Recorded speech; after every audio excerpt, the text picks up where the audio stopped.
Paz e graça, PR Wendel, estamos juntos aí para mais um vídeo, Os Mistérios do Apocalipse, e hoje eu vou abordar especificamente questões relativas a Jesus Cristo. Antes, eu quero pedir para você curtir, compartilhar, divulgar esse trabalho para que ele abençoe outras pessoas. 23 horas, 30 minutos, eu quero aqui aproveitar e mandar um enorme beijo e abraço à minha esposa. Completamos no dia 6 de junho 11 anos de casado, 15 anos juntos, e eu louvo a Deus pela minha esposa Edna, pois ela tem sido arrimo da minha vida, um instrumento de Deus para que eu suporte os dias maus. Edna, te amo, muito obrigado. Faz chuva em São Paulo, noite fria, mas vamos lá. A primeira pergunta que eu quero compartilhar com você é: de quem Jesus recebeu a revelação em Apocalipse? Vamos ler um versículo.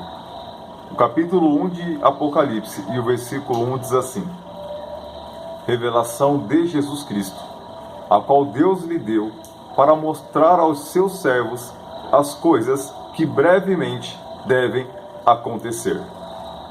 Então, está muito clara a resposta, que foi do Pai, de acordo com esse texto, que Jesus recebeu a revelação em Apocalipse. Como Jesus aparece em Apocalipse? Apocalipse 1:1 deixa muito claro que Jesus é a primeira pessoa citada no livro. E aparece assim: revelação de Jesus Cristo. Esse livro que fecha as Escrituras Sagradas traz Cristo de uma forma plena, triunfal, vitoriosa sobre o diabo, o inferno e seus asseclas. Em Apocalipse, capítulo 1, do versículo 12 ao 18, Jesus ele é descrito de forma minuciosa, em especial o tocante à sua posição. De acordo com o apóstolo João, no capítulo 1 e o versículo 13, diz que Jesus surge como semelhante ao Filho do Homem, no meio dos 7 castiçais que simbolizam as 7 igrejas da Ásia. A veste comprida e o cinto de ouro, no capítulo 1, versículo 13, indicam que Cristo é o sumo sacerdote que intercede por nós perante o Pai. Os cabelos brancos, como a lã branca, destaca maturidade, experiência, pureza, sugere a santificação do Cordeiro. Os olhos, como chama de fogo, indicam que João contemplou não um Cristo derrotado, mas um Cristo glorificado, com olhos poderosos e penetrantes. Se você pertence à igreja verdadeira, comprada pelo sangue de Jesus Cristo e revestida do poder do Espírito Santo, saiba, você gozará a eternidade com Cristo. Sendo assim, a noiva não é uma igreja natural, carnal, mundana, que se encaixa nos padrões do mundo. Ela é uma igreja pura, sem mancha, sem ruga, imaculada, preparada para o noivo, que aguarda a volta de Cristo com a expectativa de ser arrebatada. Pois nós temos uma promessa, que Jesus vem para buscar os seus. Creio que muitos que estão vendo esse vídeo, como diz o reverendo Napoleão Falcão, não entrarão em um caixão de madeira, serão arrebatados para a glória de Deus. Porque em Apocalipse, capítulo 1, versículos 14 e 15, João comparou os olhos de Jesus a uma chama de fogo, seus pés ao latão reluzente e sua voz a de muitas águas. O fogo queima tudo que é impuro. Isso significa que os olhos do Senhor tudo discernem, tudo conhecem, tudo perscrutam, exercendo juízo. Quando as nossas obras forem apresentadas no tribunal de Cristo, a Bíblia diz que elas serão provadas pelo fogo. O Deus Espírito Santo vai provar as nossas obras. E se elas forem de madeira, de feno, de palha, serão queimadas. Seremos salvos, mas não teremos galardão. Os pés de Jesus são semelhantes a latão reluzente, porque este metal simboliza durabilidade e firmeza. A voz, a de muitas águas, atribuída ao Senhor, traduz a ideia de poder, solenidade e irresistibilidade. Você está ouvindo a chuva que está caindo em São Paulo hoje, 11 horas da noite, aqui em São Paulo, cai muita água na cidade de Itapevi, e o Salmo 29:5 corrobora com a voz de muitas águas. Em 2012 eu tive a oportunidade de ir para Slavec, e lá nós tivemos a alegria de conhecer Foz do Iguaçu. Meus irmãos, quando chegamos próximo às Sete Quedas, o lado do Brasil das cataratas é extraordinário, é incomparável. A 1 km das cataratas, aquela neblina da água já vem nos encontrar. E quando você para olhar aquela imensidão de água, você entende um pouco, consegue captar um pouco da mensagem que João está fornecendo para nós. Porque a língua de Jesus é vista como uma espada afiada de 2 gumes. Porque a espada, ela representa o poder da palavra de Deus em ação.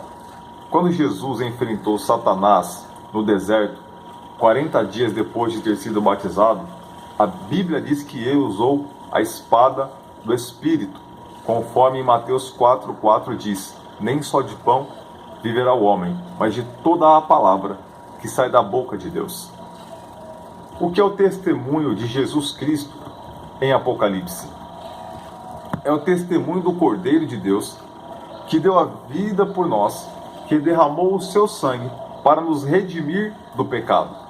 O testemunho de Jesus é o testemunho da obediência. Por isso ele disse: não busco a minha vontade, mas a vontade do Pai que me enviou. O Filho fala do Pai. O Pai testifica do Filho. O Filho testifica do Espírito Santo. E a Igreja testifica do Filho. João 5:30. O testemunho de Jesus Cristo pode ser relacionado com João 17. Primeiramente, se considerarmos o versículo 4, no qual o Filho diz: Pai, eu glorifiquei-te na terra, tendo consumado a obra que tu me deste. Sabemos que logo em seguida em João 19:30 ele brada: Tetelestai, está consumado. O testemunho de Jesus é o cumprimento das profecias e a consumação da obra que Deus, o Pai, confiou ao Deus Filho. E nós somos alvo dessa obra maravilhosa.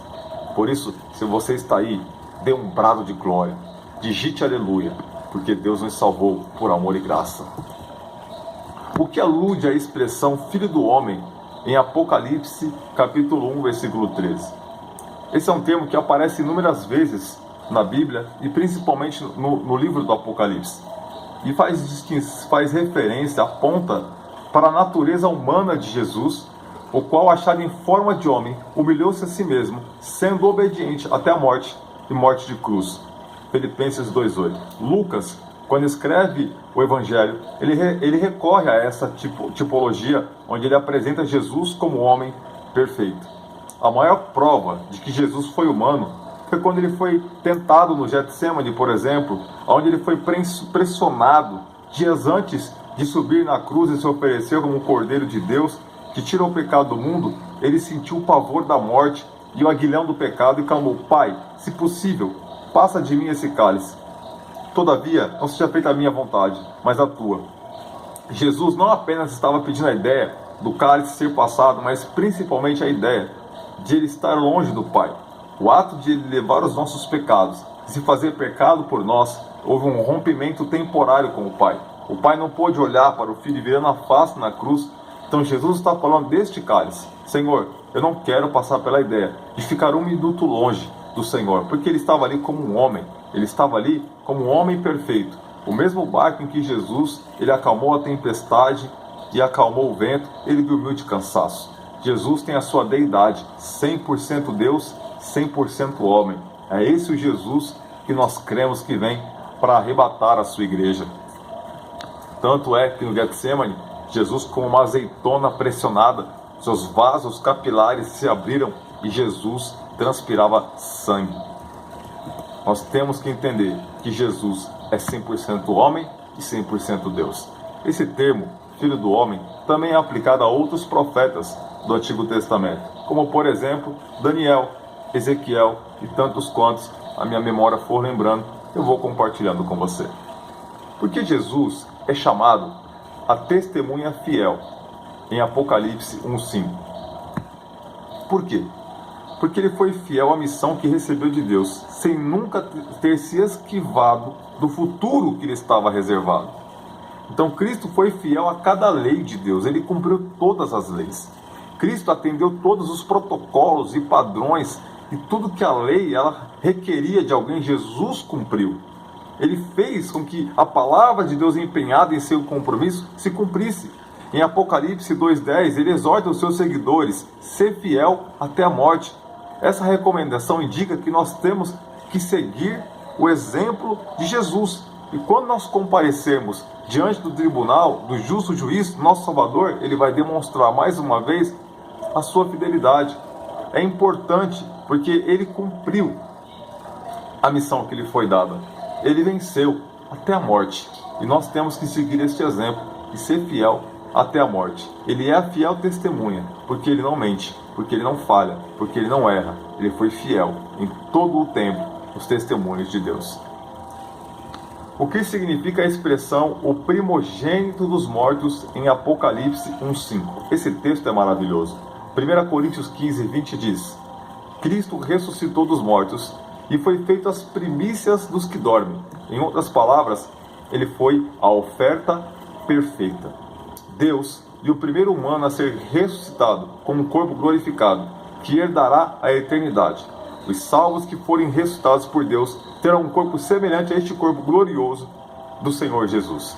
Aí você que assiste os nossos cultos da Igreja Avivamento e Reforma, Avivare, deve estar se perguntando: mas pastor, domingo o senhor pregou sobre a ressurreição de Lázaro, temos a ressurreição do filho da viúva de Naim e tantos outros. E aí? Pois bem, a teologia nos ensina a diferença de ressurreição e ressuscitação. A ressurreição de Lázaro e outros personagens bíblicos se deram em uma realidade onde eles voltaram para o corpo natural ao qual possuíam. Jesus não. Jesus ele ressuscitou um corpo glorificado. Ele olha e diz para a morte: onde está a morte? A sua vitória. Tragada foi a morte pela vitória, a vitória da cruz. Se cremos em Jesus e fomos fiéis até o fim, também ressuscitaremos com ele, como Paulo nos ensinou em 2 Coríntios 4,14. Veja só: o que ressuscitou o Senhor Jesus nos ressuscitará também por Jesus e nos apresentará convosco. O Deus Espírito Santo, que ressuscitou a Jesus do túmulo, também há de nos ressuscitar. Porque Jesus é chamado o príncipe dos reis da terra, em Apocalipse 1:5. Porque ele é o rei todo-poderoso, o qual está acima de todos os monarcas. Ele é o pai da autoridade. Ele governa sobre tudo e todas as coisas. Ele é soberano sobre toda a terra. E ele vai voltar para reinar sobre todas as nações. É importante você entender isso. Qual a participação de Jesus nas 7 igrejas do Apocalipse? Essa resposta é muito fácil. Jesus é o cabeça da igreja. Não existe igreja verdadeira se Jesus não for o líder. Durante os anos de pastorado, certa feita em uma convenção, eu me deparei com muitos pastores, homens de Deus. Porém, alguns muito apegados ao título pastor-presidente, primeiro pastor. E um dos pastores que estavam lá pregando sobre a porta de Ezequiel, porta da alegria, ele disse assim: o primeiro pastor da igreja é Jesus Cristo. Onde eu pastoreio, eu não sou o pastor-presidente. Eu não sou o primeiro pastor. O pastor daquela igreja é Jesus. Eu sou apenas um servo que se desloca no serviço pastoral, tentando servir ao rebanho de Deus com alegria. É fundamental, pois as igrejas da Ásia, elas representam todas as igrejas dos períodos da história. Qual o significado da veste comprida usada por Jesus? No Antigo Testamento, havia 3 classes de pessoas que recebiam a unção. Vamos lá. Os reis, os sacerdotes e os profetas. Ok? O rei recebia a unção para governar. O sacerdote entre Deus e o povo, para interceder pelo povo e representá-lo diante de Deus. Já o profeta, para falar em nome de Deus ao povo. Então o pastor local, ele tem o ouvido para baixo e a boca para cima. Já o profeta, ele tem o ouvido para cima e a boca para baixo. Percebeu a diferença? E o rei, a unção real, governa, administra. Então Jesus, quando aparece na visão do apóstolo João em Apocalipse 1,13, usando uma veste comprida, ou chamada também de vestes talares, cingida pelo peito com um cinto de ouro, de metal, que representa a natureza de Deus, significa que ele é o nosso sumo sacerdote. Significa que o sacrifício por ele oferecido na cruz uma só vez vale para toda a eternidade, para estabelecer ao seu povo uma nova aliança. Em Hebreus 7 diz que ele vive por interceder por nós. E ele é o Rei dos Reis e o Senhor dos Senhores. O que significa as 7 estrelas em Apocalipse 1,16 na mão direita de Jesus? De acordo com Apocalipse 1,20, as 7 estrelas simbolizam os anjos das 7 igrejas da Ásia. Isso é muito polêmico, ou outros teólogos e irmãos defendem uma postura diferente. Nós vamos por esta, que é uma linha mais aceita, mais clássica e mais acessível de informação para questionamento no momento em que estamos aqui abordando. A igreja do Senhor, as quais são representadas pelos 7 castiçais. Isso quer dizer que os mensageiros dessas igrejas atuam segundo o que determina o Senhor, que os tem sob o controle na palma de suas mãos. Então o pastor da igreja, ele não é suprassumo, ele não é independente, ele não pode fazer o que dá na telha. A igreja não é dele, ele está na mão do Senhor. O Senhor determina, o Senhor ordena, o Senhor impõe parâmetros e limites. 2 coisas que eu aprendi na minha vida espiritual e vinculado a algumas experiências profissionais é unção e autoridade. São coisas que podem ser abusadas se nós não tivermos equilíbrio e humildade espiritual para entender. Temos que tomar cuidado para não cometermos abuso de autoridade e extrapolar através da unção. Obter resultado como pastor não me coloca como aprovado. Moisés teve resultado. A rocha pela 2ª vez deu água. Porém Moisés foi reprovado. Eu peço a Deus e peço a você que esteja orando pelos pastores, porque nós enfrentamos uma carga desafiadora. Eu abro um parênteses aqui nessas 2 passagens em questão que falam sobre os pastores. E digo para você, pastores é a classe mais acusada da face da terra. O pastor apanha do ímpio, porque o rótulo que o pastor hoje carrega é muito complicado por uma minoria que dá mau testemunho. Então todos os pastores entram no balaio e apanham. O pastor apanha do rebanho. O rebanho, na maioria das vezes, machuca, fere, esnoba, maltrata, distrata, esquece e abandona o pastor. Uma vez a minha pastora, na minha conversão, disse: uma pastora ou um pastor cuida de uma igreja, mas uma igreja inteira não cuida de um pastor. Nós temos que mudar essa realidade. E por terceiro, o pastor apanha das suas próprias consequências, das suas decisões tomadas em momentos de cansaço, estresse, fadiga, pressão, luta familiar.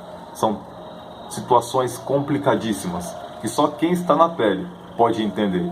E ainda como disse o pastor Renato Vargens em um post esta semana nas suas redes sociais: um pastor não entende a dor de outro pastor. E isso é uma grande verdade.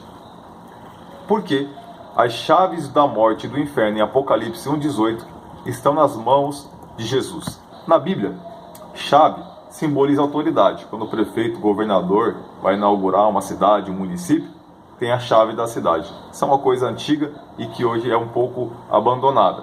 Mas chave representa autoridade. Se você dá a chave da sua casa para alguém, essa pessoa tem autoridade para entrar, sair, sentar no sofá, ligar a televisão, fazer o que bem entender dentro da normalidade. Ou seja, quando Jesus declarou que eu tenho as chaves do inferno, Ele estava dizendo que ele tem autoridade sobre a morte e sobre o inferno. Ele é soberano. Então, as chaves estão nas mãos do Senhor. Ele foi ao Hades e tomou, pois ele venceu a morte. Efésios capítulo 4, versículo 8 ao 10. Em 1 Pedro 3, 18 e 22 diz que ele anunciou